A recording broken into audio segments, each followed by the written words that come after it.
Hello, everybody. Welcome. Good morning. God bless you. Sorry I'm a couple minutes late joining you today.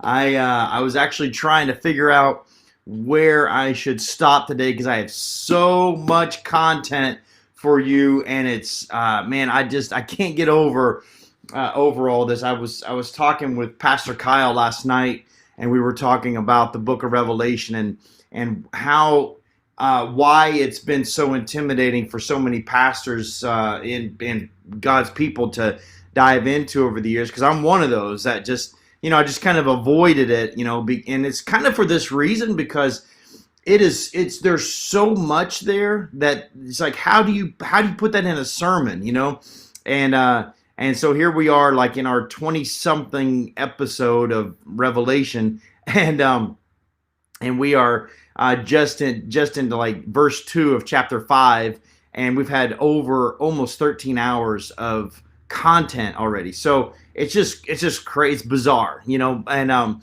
so anyway, I was just trying to figure out where in the world I'm going to stop for today. So because of the long content, I want to get going here. It's good to see you, Louise. Good to see you, K-Pick. Nice to have you on today. These are our Instagrammers. Margaret, good to see you. Lauren Green, nice to have you. Six Princess Angels, nice to see you on again today. God bless all of you. Deb Click and Joe and Chicky Scopoletti, Paula, Joe Duhamel, Kate Williams, Tom Keefe, Nancy Negron, Daniel Ozovikas, Jody McHugh, Laura and Dave DeFelice, Kimberly Biagiani, Mari Saucier, Nancy Desjardins, Debbie Fogler, Janetta Dobler. God bless all of you. Elizabeth Orlando, good to see you, Elizabeth. Janetta, Susan, Hotchkiss, God bless all of you. Dorina, good, God bless you. Amen. Oh, you see, pray for all those affected by the crazy hurricanes. Yes, we need to lift up Florida and all those crazy things that are happening there. Good morning, Christopher Shane Willis. That's me. Thanks, Dad. Don Moeller, good to see you. Karen Archambault, nice to have you on. Elizabeth, thanks for joining us today. Melissa Yerington, good to see you. Marika, nice to have you on. Dawn D, good morning to you, Dawn. Izzy, nice to see you. Carly Papsco, Kathy Lakowski, Tony Fetchy, William Schmidheine, Jesse Comrie. What's up, Jesse? Good morning, my friend. Bless you, buddy.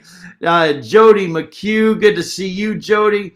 Betty Diaz is on with us. God bless you. Scott Dobler, Matt Gill, Gene Hickman. God bless all of you. Thank you guys for joining us today. Rich, thanks for joining on, and more are to come. God bless all of you. Thank you for joining us today. But we are now in chapter 5 of the book of Revelation, and we're just going to continue on in our study of this. This is our third installment of chapter 3. So we're picking up where we left off yesterday, and where we spent the first two sessions, these last two sessions, on verse 1 of chapter 5. And so here we go. We're going to get right into it. So buckle your seatbelts, because I'm going to go fast. Hey, listen, help me out when I fire off scriptures. Put them into the chat, both on Instagram, YouTube, and Facebook. If you guys are on, that would be tremendously helpful. Before I go any further, I just want to offer a happy Veterans Day to all of our vets out there. The reason that we can proclaim the gospel in this country, the reason that we can stream, the reason that we have the freedoms that we have to be able to do the things that we do over multiple medias and be able to build churches and have the freedoms of religion is because of our veterans. So thank you guys for all of your sacrifice to this country. And if you are the child of a vet, make sure that you give them appropriate gratitude today. Lots of free food going out, lots of free coffee and things all over the place. So if you're a vet, get out there, get your free lunches and your free coffees. It's you deserve it. So again, thank you.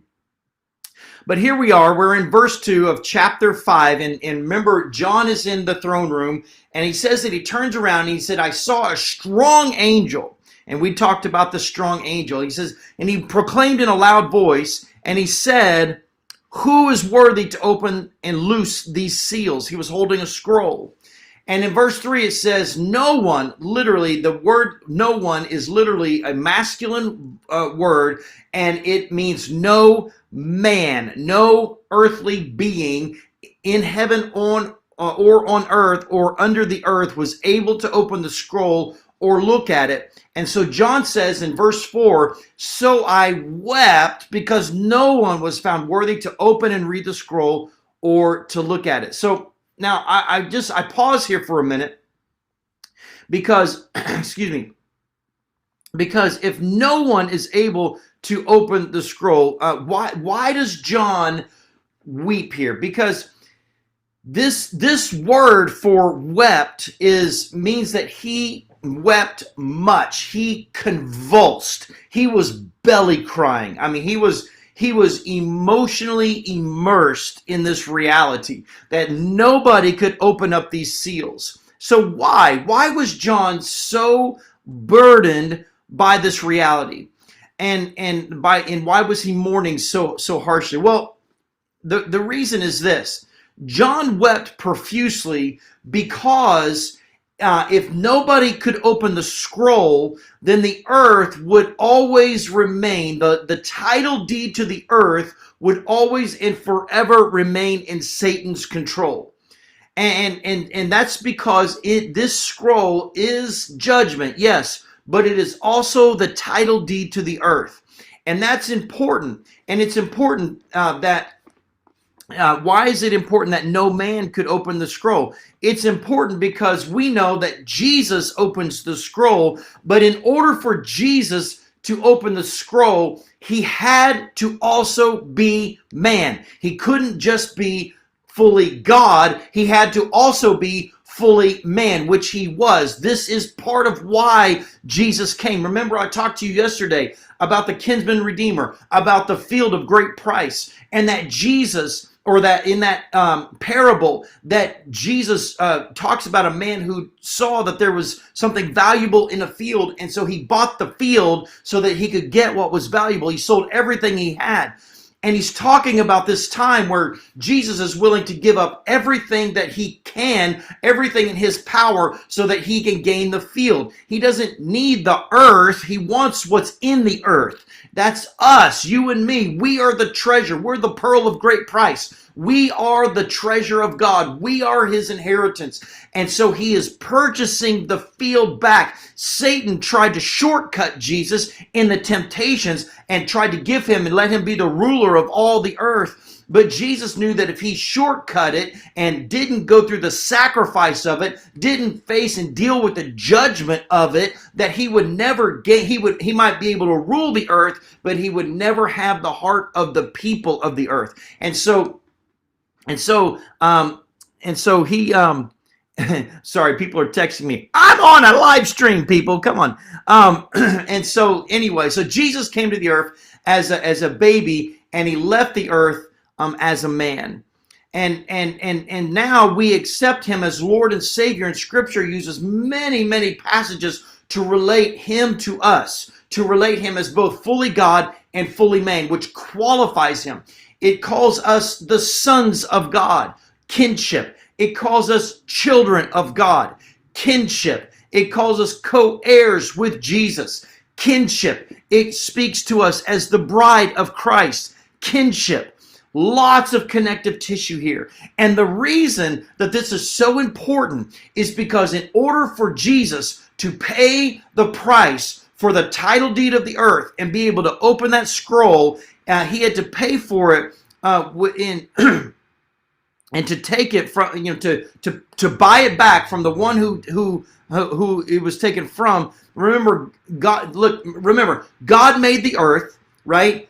God gave the earth to Jesus. Jesus handed the title deed over to man, Adam and Eve. Man sinned in the garden, so the title deed was forfeited. It was contractually forfeited over to Satan. This is why Satan is referred to as the prince of the air, the ruler of the earth, the king of the earth. Both Jesus and the Apostle Paul reference Satan as the ruler of the earth for right now. Why? Because he holds the legal title to the earth. It was given to him when sin entered in.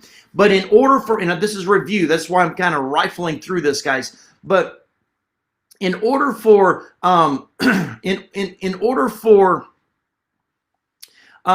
in order for man to regain the title deed back from Satan, we have to pay its price. And we cannot afford the price of the title deed. The price is too great. And so Jesus can. But in order for Jesus to pay it in our place, just like in the story of Ruth and Boaz, Jesus must be akin to us. In order for him to be the kinsman redeemer, we have to be in relationship or related one to another. And so he must be the kinsman redeemer. And it takes more than just a man. It takes the God-man to accomplish this, both in this transaction. So remember in John's gospel, the very opening words, John describes Jesus. And he says, in the beginning was the Word.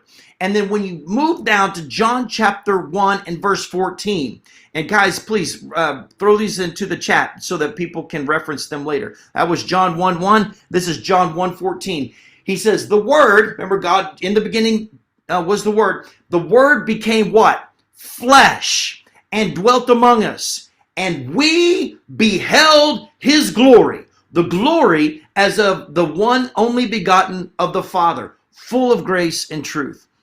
So because Jesus became flesh, he now qualifies as our kinsman redeemer when we accept him as Savior and Lord.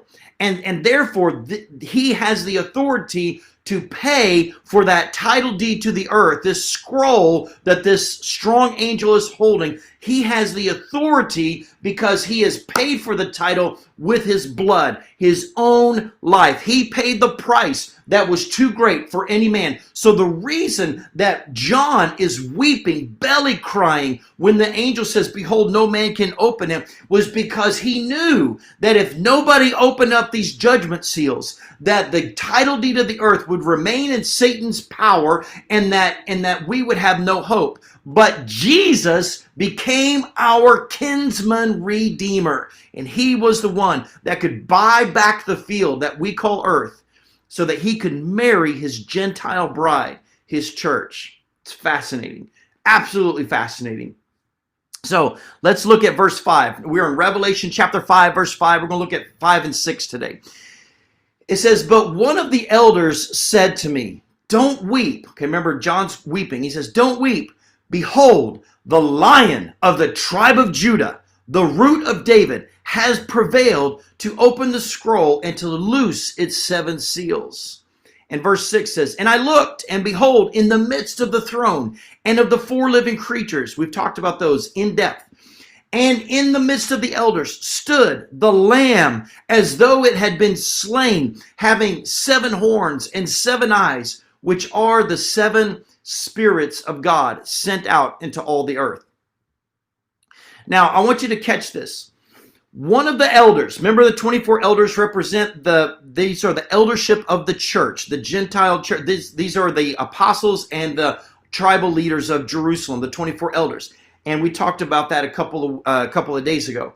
So these 24 elders are looking at John. One of them stands up and he says, look, a lion, the Lion of the tribe of Judah. But then in the very next verse, in verse 6, he says, look, a lamb. So he says, hey, look, there's a lion. And then he goes, hey, look, it's a lamb.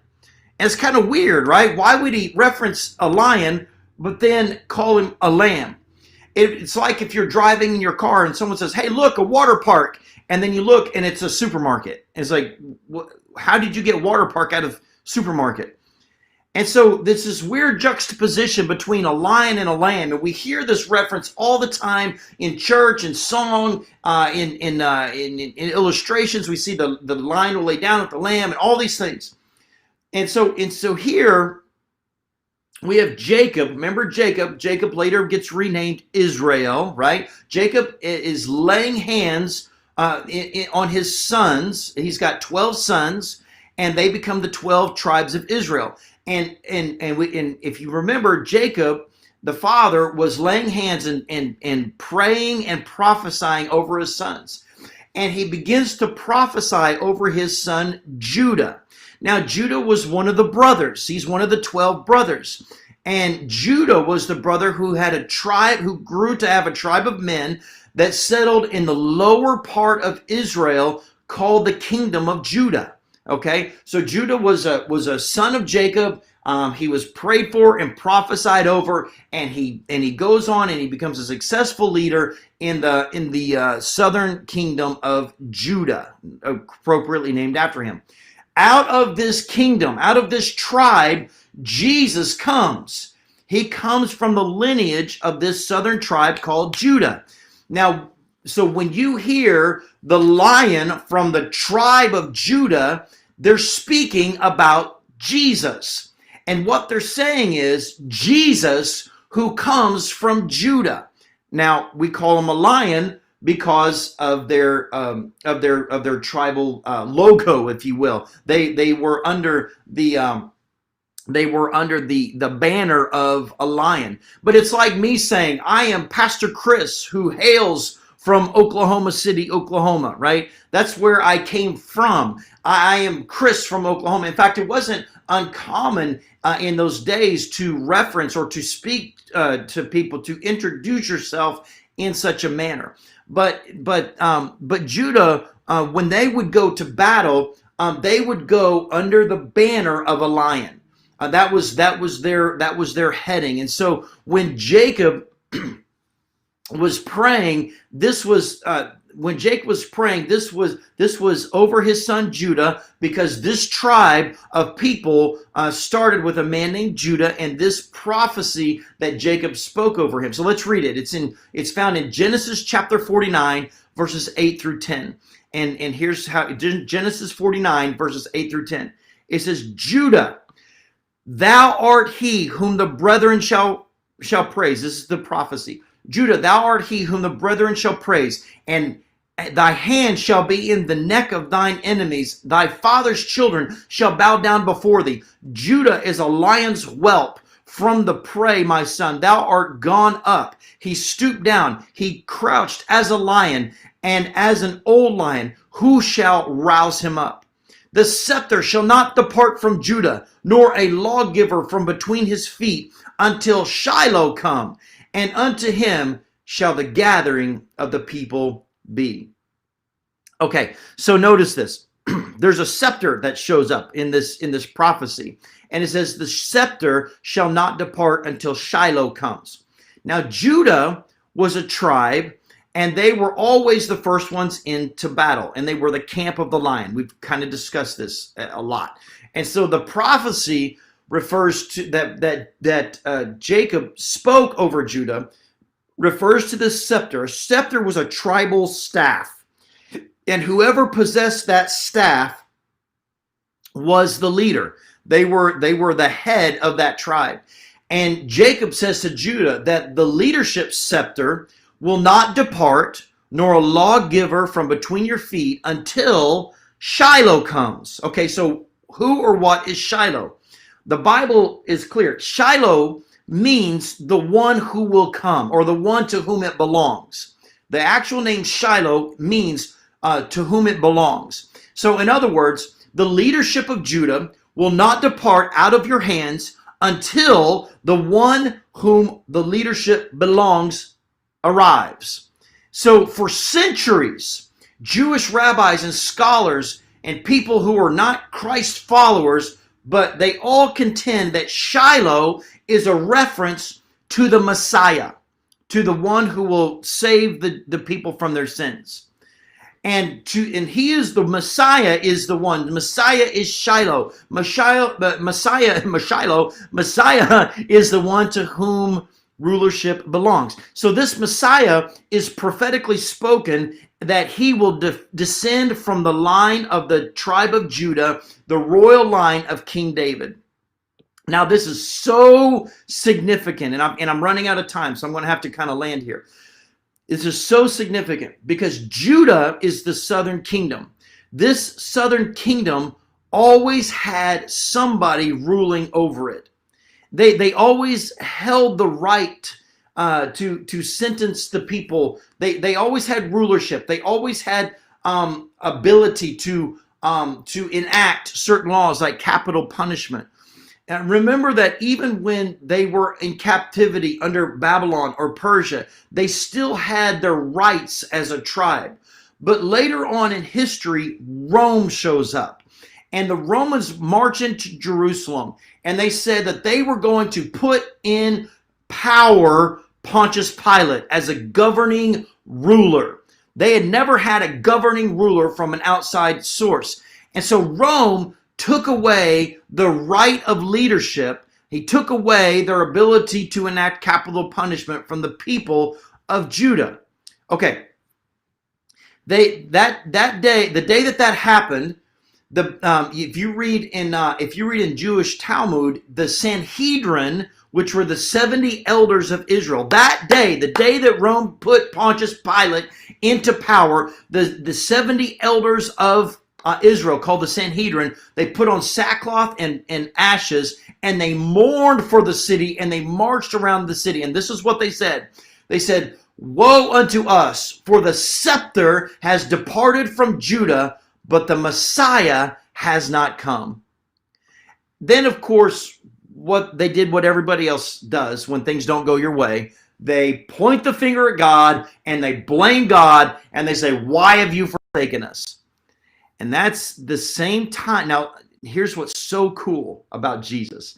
The same time that Pontius Pilate rolls into town under Roman rule, and the same time frame that the Sanhedrin put on sackcloth and ashes, and they march around the city, and they mourn because the scepter, the ruling scepter, has been removed from Judah, and they point a finger at God, and they say, "Why have you forsaken us?" Because the Messiah hasn't come. The same time, there's this carpenter's son named Jesus who's 30 years old, and he's in Nazareth, and he's ready to lay down his carpenter's tools, leave the Galilee, and head to Jerusalem on a 3-year ministry journey, and he would eventually be proclaimed the King of the Jews.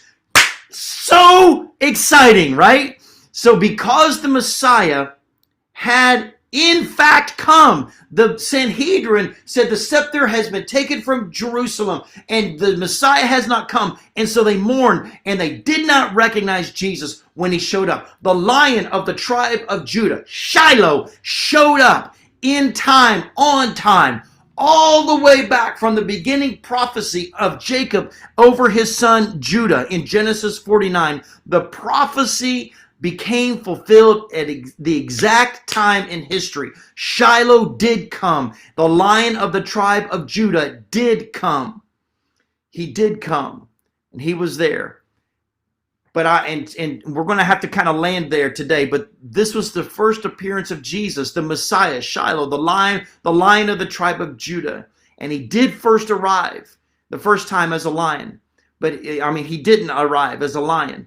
He arrived as a lamb. And that's what's seen in heaven, is the Lion of the tribe of Judah is able to open these scrolls, John. And John looked up and he saw a slain lamb in the middle of all of the worship. And we're going to talk about that tomorrow.